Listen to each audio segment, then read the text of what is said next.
For more on the survey and the American job satisfaction, we're joined by Joanie Ruge. She's the Senior Vice President of Monster.com, which sponsored that study. And I asked her who hated their jobs the most and why. Well, unfortunately, there's a large population of these people in America. We looked at this study across several countries, and the largest percentage of people that were not satisfied were Americans, at 15% that actually said they disliked or hate their job. And you know, it's unfortunate to see that so many people aren't finding fulfillment or satisfaction or really don't enjoy what they do on a day-to-day basis.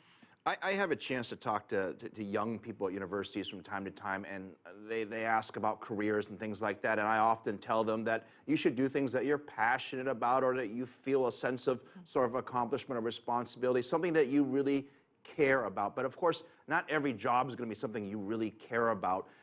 What do you tell people who say, hey, I want to do this, but the reality is that everybody can't do something that's, you know, ultra important or ultra fulfilling, at least for the time being? Well, you know, I agree with the advice that you probably give to students too, is that you want to try to find something that you are passionate about and that will be fulfilling and rewarding to you. And you know, it may not happen overnight. That might not be a direct path to get there. You know, we all have financial commitments and family commitments, and you know, sometimes it's about needing that job and that paycheck. But I do tell people to stay focused on what your dream job or career is and have a plan, you know, to get yourself there.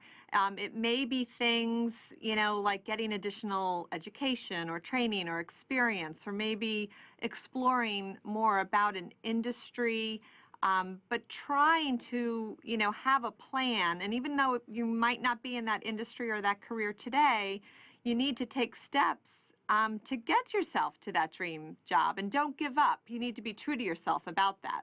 We often talk to policymakers, and over the past few years, it's been a difficult time for Americans, as we saw unemployment rate reach almost 10%. It's gotten significantly better, but I wanted to ask you, did you do any research on how job satisfaction has changed over the last few years as employment got worse and then later got better?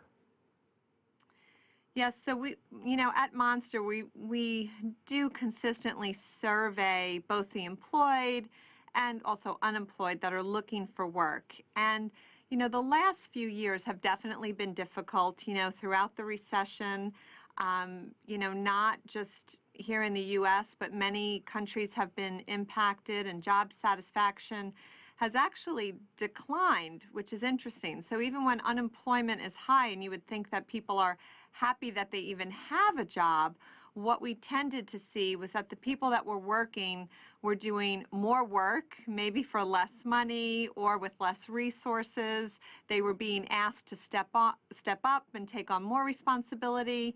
And I think employees were struggling a little bit with work-life balance and feeling like they were working a lot more hours just to get the work done, because many companies really had to reduce staff. So today we are seeing, you know, companies are starting to hire again, unemployment's coming back down, things seem to be picking up. That is going to lead to more job opportunities, and we may see that employees decide to make a change. If they're really not happy in their current job, with things improving, this may be the time where they start to look elsewhere. You're obviously a boss to many individuals at your company as well, and I'm sure you get asked this question a lot, but it's sort of like, what can I contribute to help further the goal of the company? And when you look across the table, across different industries, what's the #1 reason people are satisfied with their job? Is it their bosses? Is it their lovely coworkers? Is it the work? Is it the title? Is it the money? Is there one thing that you can identify? It's a great question, and you know, the top answer might be different for many people, but if you survey a group and ask them, usually the top 4 or 5 things have a lot to do with doing work that they feel they are making a contribution to or making a difference. Also, their boss and their coworkers is going to be at the top of that list. Compensation is usually in the top 5 as well. You know, people want to be paid, you know, fairly. But a lot of it is about being recognized for the work that you do. and working for a company and an environment where you feel appreciated. So appreciation goes a long way as well. Many thanks to Joanie Ruge, Monster.com's Senior Vice President.